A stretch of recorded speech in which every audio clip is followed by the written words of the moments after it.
قرار اور سکون کا حاصل نہ رہنا یہ انسان کو موت کے گھاٹ اتارنے پر مجبور کرتا ہے۔ کبھی کبھار اچھا خاصا آدمی لیکن اس کے اندر جو ہلچل ہے، اس کے اندر جو بے قراری ہے وہ لوگوں کو معلوم نہیں، اور وہ چند دنوں کے بعد خبر آ جاتی ہے کہ اس نے سوسائڈ کر لیا اپنے گھر میں لٹک کر کے، یا اپنے آپ کو جلا کر کے، یا اپنے آپ کو کسی پانی میں غرق کر کے خود کو اس نے ہلاک کر لیا۔ یہ ہلاکت خود سے سوسائڈ کے جو آج نتائج سامنے آ رہے ہیں، اس کی سب سے بڑی وجہ ڈپریشن کا ہونا، سکون کا نہ ہونا۔ اے میرے عزیزو، اس قرآن عظیم میں اللہ تعالیٰ نے اس کا علاج بھی تو بتایا ہے، دوا خود اللہ نے بتایا ہے، اور اس نے ہمیں پیدا کیا، وہ بہتر جانتا ہے۔ ہمارے قلب کو اس نے بنایا، دل کو اس نے بنایا ہے۔ دنیا نے ہمارے جسم کا کوئی پارٹ نہیں بنایا، یہ سب رب ذوالجلال کے کارہائے نمایاں ہیں، قدرت کے کرشمے ہیں۔ اور اس نے جب قرآن میں ایک ہی آیت میں دو جگہوں پر یوں فرمایا، الذین آمنوا وتطمئن قلوبهم بذکر اللہ، وہ لوگ جو ایمان لائے ان کے دل اللہ کے ذکر سے مطمئن ہوتے ہیں۔ الا بذکر اللہ تطمئن القلوب، آگاہ ہو جاؤ اے لوگو، اللہ کے ذکر سے ہی دلوں کو سکون ملتا ہے۔ تو ذکر اللہ یہ رب ذوالجلال کی طرف سے دی گئی دوا بھی ہے، شفا بھی ہے، دعا بھی ہے، علاج بھی، اور اسی سے دور بھاگ کر کے آج لوگ بے قراری میں ہیں۔ میں نے شاید پچھلے ذکر کی مجلس میں اس بات کو ذکر کیا ہوگا کہ اولیاء کاملین جو ہندوستان آئے یا پھر دوسرے مقامات پر جو صوفیاء اکرام ہیں، صوفیاء اکرام نے جو اسلام کی تبلیغ فرمائی، سب سے بڑا ان کے پاس ہتھیار کیا تھا؟ آج مثال کے طور پر آپ ہم سب کو اگر سنتے ہیں مجھے تو ظاہر سی بات ہے میری اور دوسری چیزیں تو آپ کو معلوم نہیں ہوں گی، لیکن تقریر معلوم ہے کہ یہ مشہور ہیں اپنی تقریر سے یا بیان سے، یہ ایک چیز معلوم ہے۔ اولیاء کاملین کا ایسا کون سا بڑا ہتھیار تھا، کون سا بڑا ذریعہ تھا جس کے ذریعے سے وہ تبلیغ اسلام کرتے تھے؟ وہ تقریریں زیادہ نہیں بلکہ وہ اللہ کے ذکر سے لوگوں کے دلوں کو دھلتے تھے۔ اس چیز سے ہم بہت دور آ چکے ہیں۔ آج جو معاشرہ ہے ہمارے ہاں، قلب کی صفائی کا نظام ہی ختم ہو چکا ہے۔ آج ڈھونڈ کر کے نکالو، بہت سارے بچے پریشان ہیں، جو کچھ تحقیق طلب ہیں، جو ریسرچ اسکالر ہیں، وہ پوچھتے بھی ہیں کہ آج بھی ایسی کوئی خانقاہ ہے جہاں دلوں کی مرض کا، دلوں کی بیماری کا علاج ہوتا ہے؟ تو ہم جواب میں یہ کہتے ہیں ہم بھی اسی انتظار میں ہیں، ہم بھی اسی تلاش میں ہیں۔ ہاں، ایسا نہیں ہے کہ پوری دنیا سے یہ سب چیزیں اٹھ گئی ہیں، اللہ ماشاءاللہ ترکی کے مشائخ آج بھی علاج کرتے ہیں، مصر کے بعض شاذلی مشائخ ہیں جو اپنے مریدین کی آج بھی تربیت کرتے ہیں۔ میں ان کی خانقاہوں میں بیٹھا ہوں جہاں وہ رزق سے لے کر کے ذکر کے تمام مقامات، مراتب، دن اور رات کے تمام تر جو ڈسپلن ہو سکتا ہے راہ سلوک کا، وہ ساری چیزیں آج بھی بتاتے ہیں۔ لیکن یہ ماحول ختم ہو چکا جو صوفیاء اکرام کا تھا۔ آپ سلسلہ چشتیہ کے جتنے مشائخ کو آپ دیکھیں گے ہندوستان آئے ہیں، ان کے ذکر ہی مشہور ہیں۔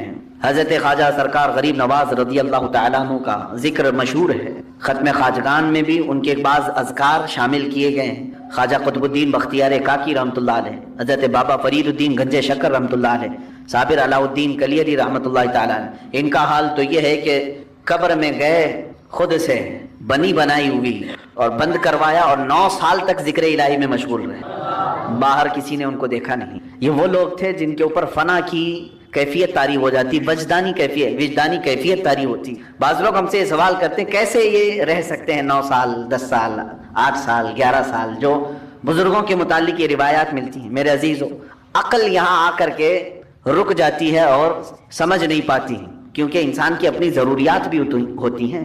میرے عزیزو، یہ لوگ جو اہل اللہ ہیں، جب دنیا سے کنارہ کشی کر لیتے، کھانے پینے کی کوئی ان کو احتیاج ضرورت نہ رہتی، اللہ کا ذکر ہی ان کی غذا بن جاتا، اور اس غذا کا کوئی فضلہ نہیں نکلتا۔ ہم کو جو حاجتیں ہوتی ہیں پیشاب پخانے وغیرہ کی، تو ہم تو جسمانی غذا کھا رہے ہیں، تو پھر اس کا کچرا بھی نکلنا ہے، لیکن جس کی غذا ہی اللہ کا ذکر ہے، اس کا کچرا کہاں سے آئے؟ تو ان اولیاء کاملین کو کبھی ان چیزوں کی حاجت ہی نہیں ہوئی جو وہ مجاہدے کے دوران زندگی گزارتے تھے۔ ایسا نہیں ہے کہ پوری زندگی بھر انہیں کبھی ضروریات نہیں ہوتی تھی، لیکن جب وہ اللہ رب العزت کے ذکر میں محو ہو جاتے تھے تو دنیاوی بہت ساری چیزوں سے اللہ تعالیٰ انہیں محفوظ کر لیتا تھا۔ میرے عزیزو، میں 2 چند باتیں آج آپ کے سامنے عرض کروں گا۔ جب ہم اپنا مقصد اصلی بھول جائیں گے تو بہت ساری چیزیں ہم سے چھوٹ جائیں گی۔ ہم بھولے ہوئے لوگ ہیں، ہمارا اصل مقصد ہی یہ تھا،